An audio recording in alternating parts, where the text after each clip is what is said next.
I told him I didn't want to sell it, and he's like, just give me a price. And at that point, I was like, you know what?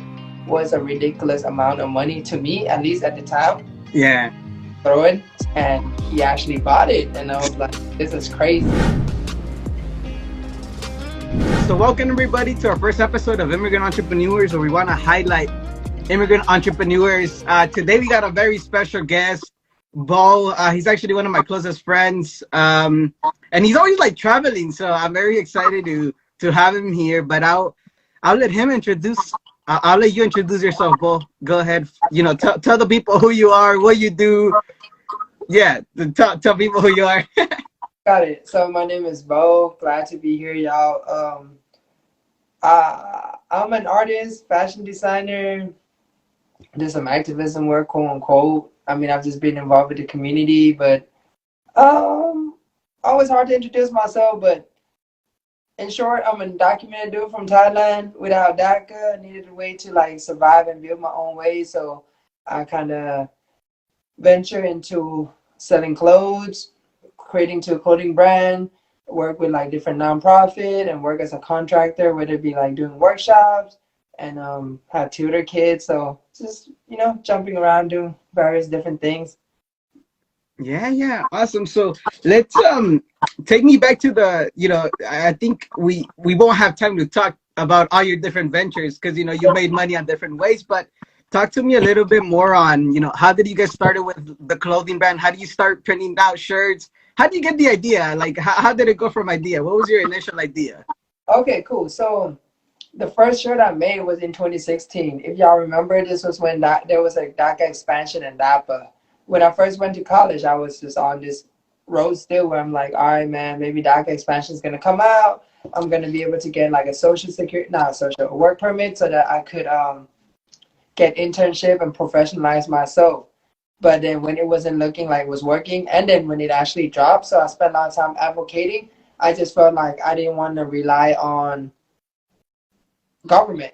Yeah, so I was like, I was really doing art at the time, and I had created like the Undocumented Art Collective. So this started in school first, and it was a space for us to just kind of like make art and live life and do things like that, and kind of go beyond our narrative of immigration in general, and like have space to process and heal. So I think it really started as something very personal before it even became a business.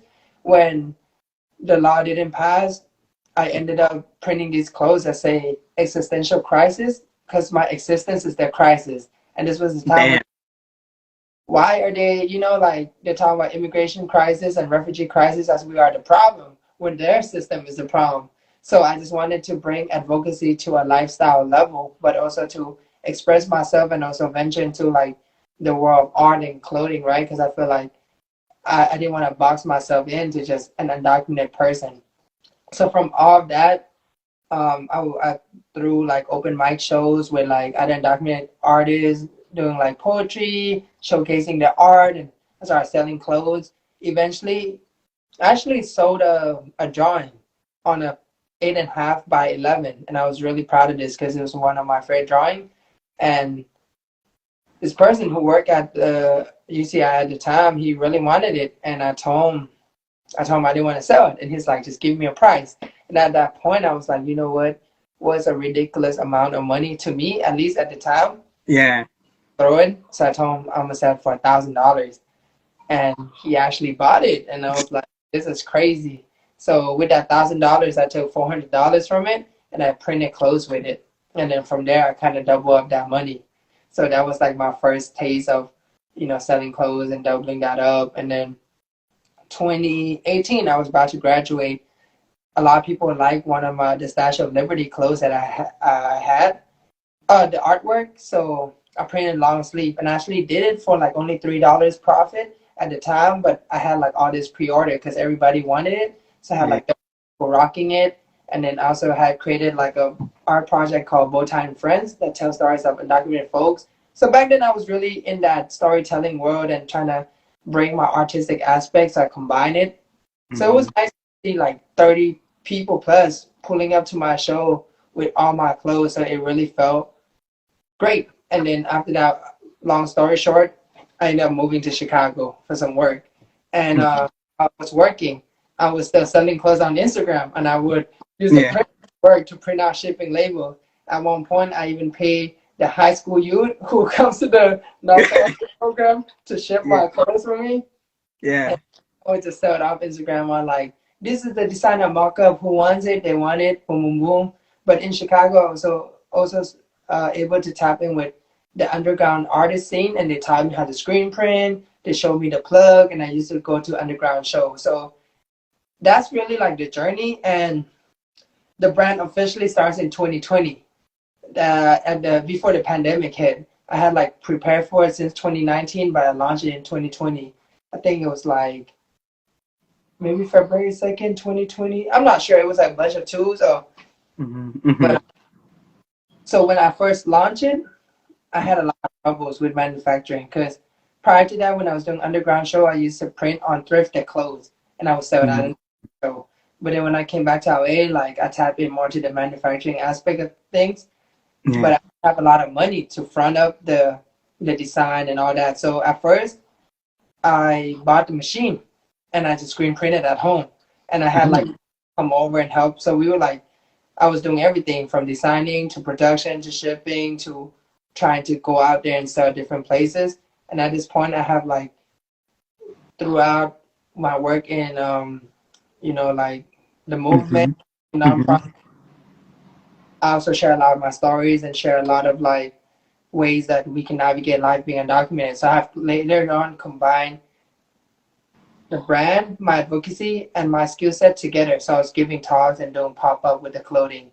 But then also, I'm losing like memories of how this all started because I tried so many methods. But at one point, I also did some pre-order, and that really helped me get off the ground because people was interested in my clothes. So I charged them for the clothes, and then I took the money that I made from that to go and run production because I couldn't front it. So it was Yeah. it was rough in a way that I needed to really do everything by myself. And also, thankfully, because the community was so strong and there was so much support, that relationship built since 2018, right? Through like other friends, movement, or art space, Yeah.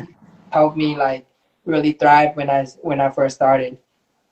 Yeah, yeah. Well, there's a lot that you mentioned here, and I think the one thing that I do want to kind of go back to is this concept of of learning. Like, how'd you learn everything? Like I'm not one that like I know how to print a shirt. You say it like it's nothing. You bought like a machine. But how'd you learn all of this? Like, did you go on YouTube? I know you mentioned you were part of like a little group for some time, but how'd you learn it? I think in Chicago, I met some people who taught me. So they used to have it set up at home. So there was like a couple people. So there was two people that taught me how to screen print from scratch, and then other people who was doing like vine heat pressing. So making clothes, that's at home at least. There's screen printing and heat pressing. And if you really have money, you can do like the DTG, but you need to buy a machine. But let's keep it at screen printing and heat press. Heat press, Mhm. you can do things. You can print out vinyl, cut it out, put it on the clothes, and then you heat press it, and then that's how it sticks on. Or you can do it with transfer paper. I know I'm getting into the technical aspect, and screen printing is like you can make your screen, which is like a stencil, then you squeeze ink through it. There's a couple types of ink, then you dry it with a heat gun or like a heat thing. So there's different ways to do it.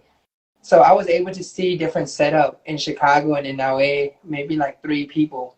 And then from there I just kind of asked them questions and pick it up on myself, and it was just experimental. It was just like learning on the go. Yeah, yeah, yeah. Now I want to go back to this other thing that you mentioned that like you tried a few different things.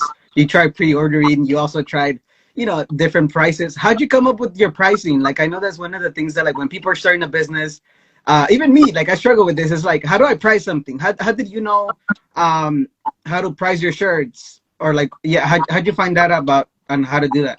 I think right now I'm still struggling, but what I used to do initially was I look at the market price, and then I try to see first I went below the market price because I wanted it to be a win-win situation where Hmm. I wanted to create the product. The business started from me just wanting to create a product of what I wanted in the market, right? Which Hmm. was combined with advocacy. And I think like that has a story and has meaning behind it. And I realized I couldn't sustain myself and that like there was a lot of labor involved. So then I kind of went up on the price. So I would say you can either, and then one friend actually helped me out with this, is you can think of like percentage, right? You know, you can like think like, oh, I want to make whatever point whatever percent like profit, and then from there you can just add on to it. But I would say you need to take in account of labor, taking account of everything. Because at first I was like, oh, okay, maybe like something costs $5, I could just sell it for 7, Yeah. maybe or 10, right? But I was like, okay, hold on, I still need to ship it, I still need to package it, I still need to print it. I'm not gonna sell all the product, da da da da da. So I Yeah. was factor a lot in. So yeah, I'm not. You can ask me more questions too, but there's so many elements, right? At the end of the day, Mhm. it's up to you. You either need to hold on to another contract job and do something to figure it out where like it can balance it out, and then build the demand until that price is sustainable. Or you can price it up in a way that you will make that money right away, but then you might not have that kind of demand. So I think it's like this kind of game too. But I would say just research market price and see what you can offer, and also there's different model to have people understand too, right? Like sometimes it's you're also not a factory, so you also can't compete with factory prices. That's Yeah. what I did at first, right? It's like I can't move like these big factories. Mass Yeah. production, Yeah. of course, like I'm a lot lower in terms of the cost of production.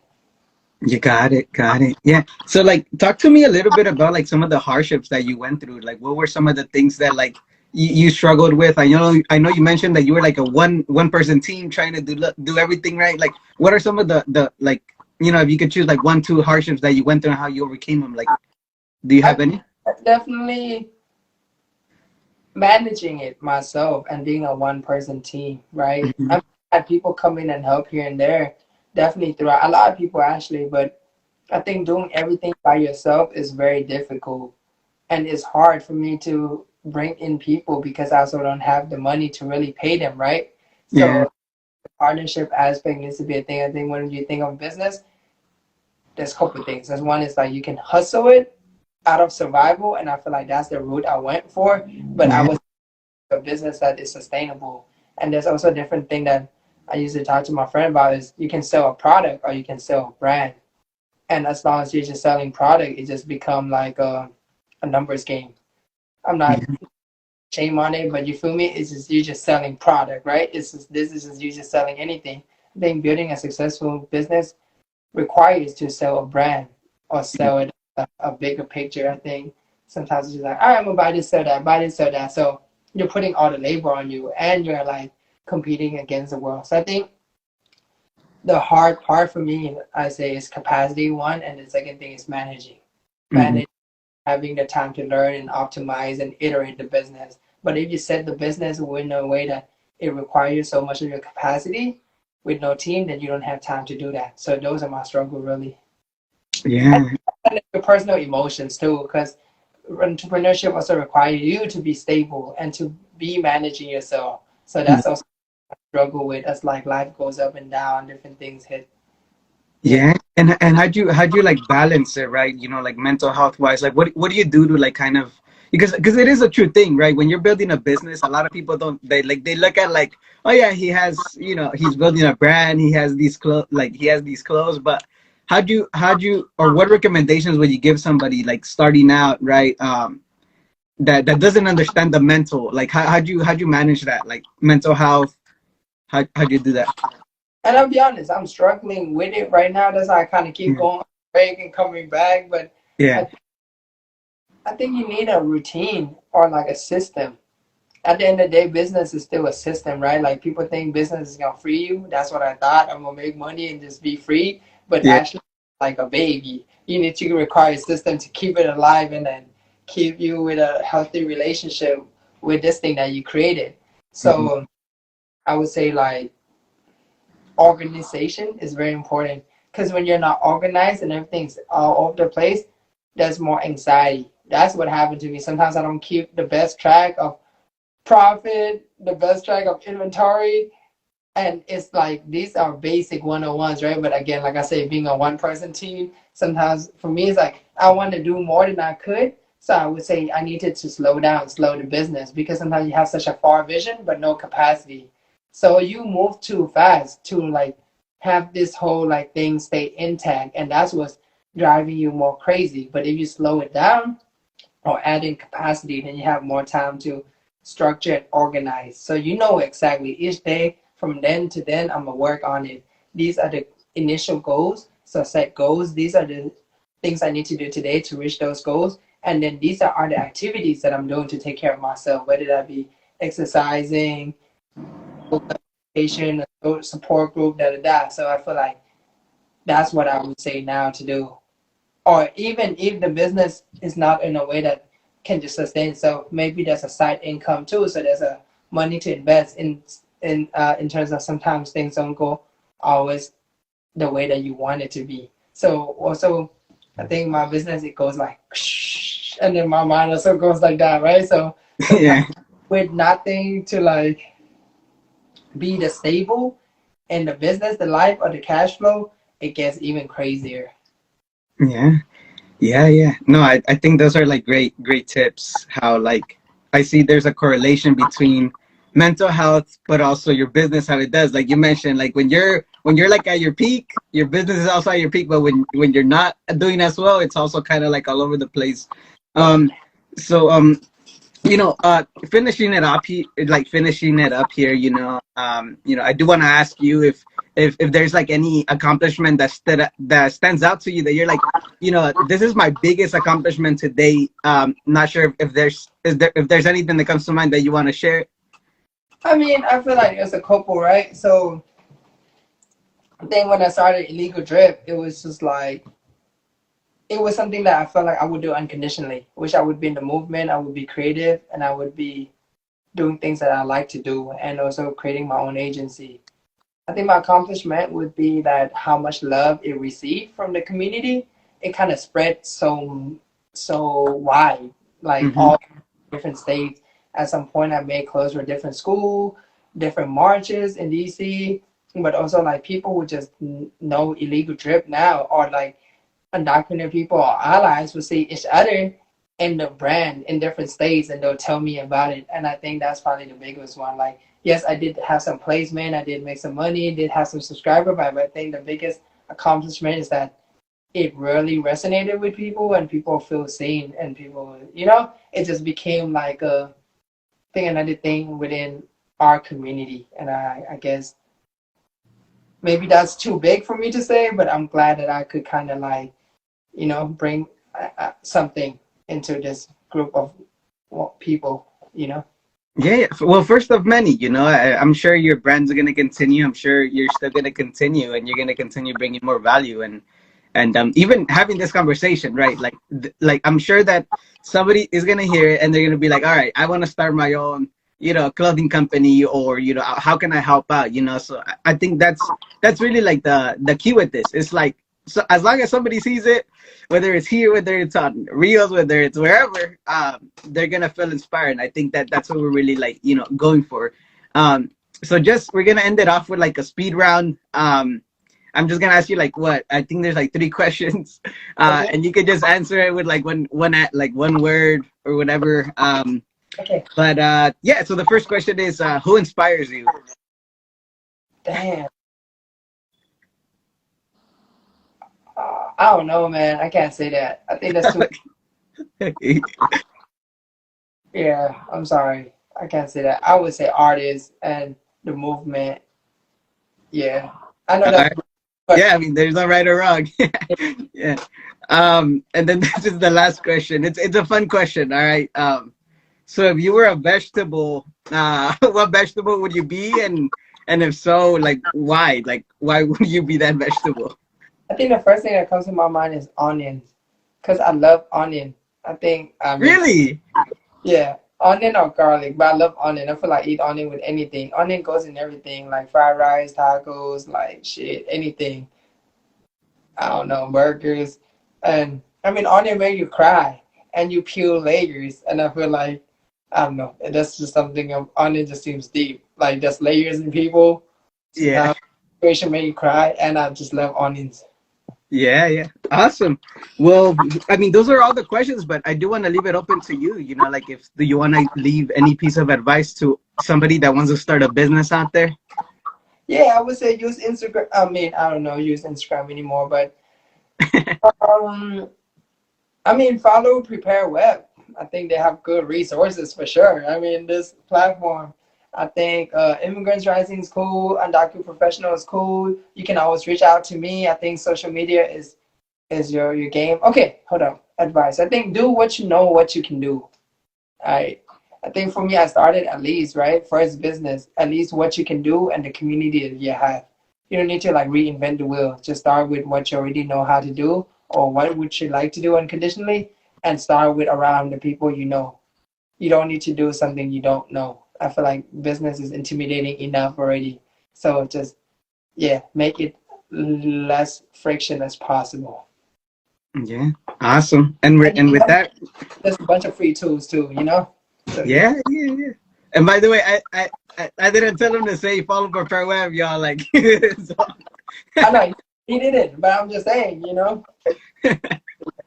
but awesome. Well, we can end it there, Bo. I really appreciate your time. And if people want to like get in contact with you, like what can I share with them, or like what do you want to give your socials? I'll put them on the screen. Yeah, you can put my social on screen. They can always DM me. I mean, they could even email me. You want me to put my email down? No, just hit me on social. That's the fastest way to respond. I will put my number here, but we don't know how Nah, fast nah, nah, nah, it's nah. out, you know. So